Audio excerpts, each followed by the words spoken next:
Hi everyone, in this portion of the video we start with this man-made dam.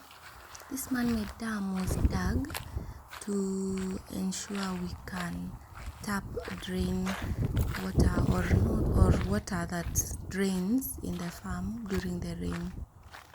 As you can see, it's really deep. The only problem is that this man-made dam has never tapped water, guys.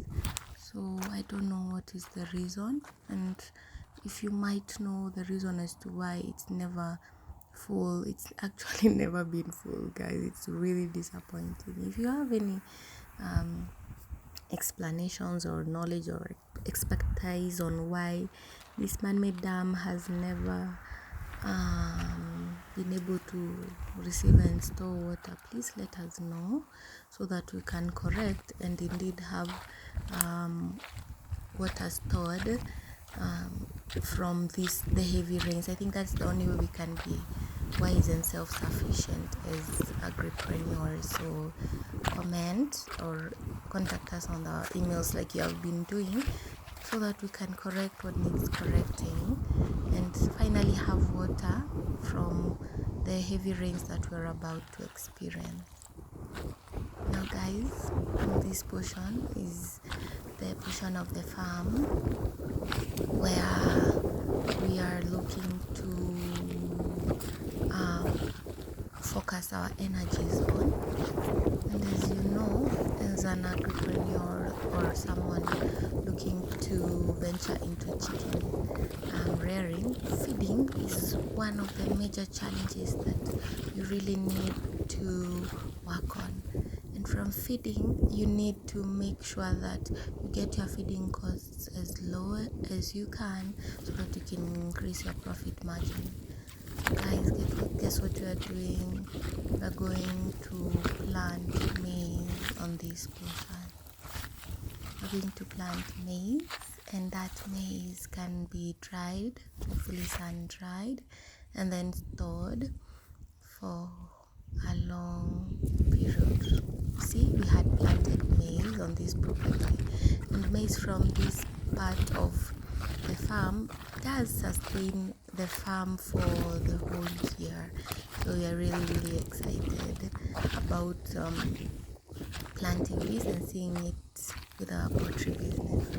This dam, as you can see, it's really deep, and we are excited also to know where we can correct so that we can have water or runoff water from the rain. This is the only way you can be a wise farmer, and also a way in which you can store water that comes from the rain. So comment, guys, and suggest the reasons as to why it has not been able to store water.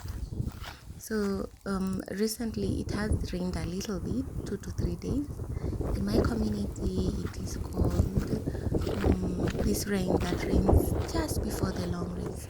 That rain is called Monoria Modu or Monoria Ngombe. It means, loosely translated, it means it fattens the cows and the sheep. What do you call it in your culture, guys? Or what do you call the rain that rains just before the rainy season? Explanation is that this rain helps with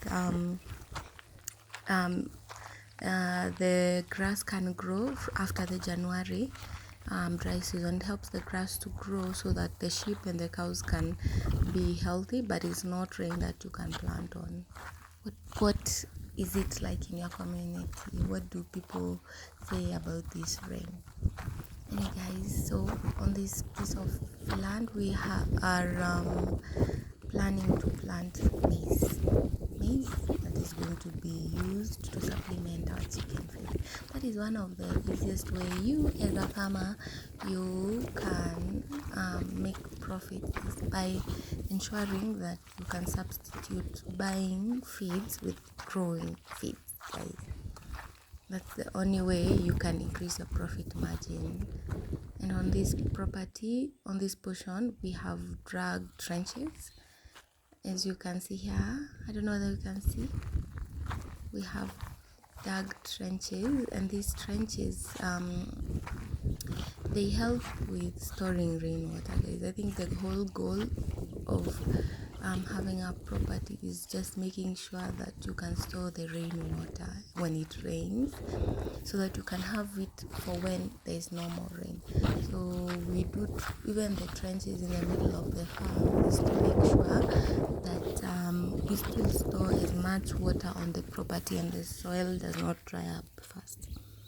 So we are really excited to see how we can substitute and also reduce our chicken feed costs by growing. So in this video you're going to see, or in the coming videos you're going to see us preparing this portion. You're going to see us planting, and hopefully you're going to see us growing and harvesting from here. The next feed, hopefully for this coming year, this 2024 is going to be fed. The chicken are going to be fed from this property. The maize part of the chicken feed is going to come from this part of the farm. So this is very exciting. This is very great. Comment, subscribe, share, and like. The reason why we say like is to make sure that the YouTube algorithm knows what people like to view, and it can also help with future suggestions. So continue liking, continue commenting, and as we said, we are working this journey together. So thank you for working this journey with us, guys. You see the grass is growing really nice. It's a beautiful and fertile portion. It's a very beautiful and fertile portion, and we are excited to see or continue growing fodder from this portion. Growing fodder is so helpful for any person who is rearing livestock. Grow your own feed. That way you can reduce the feeding cost, and also that way you can increase your profit margin.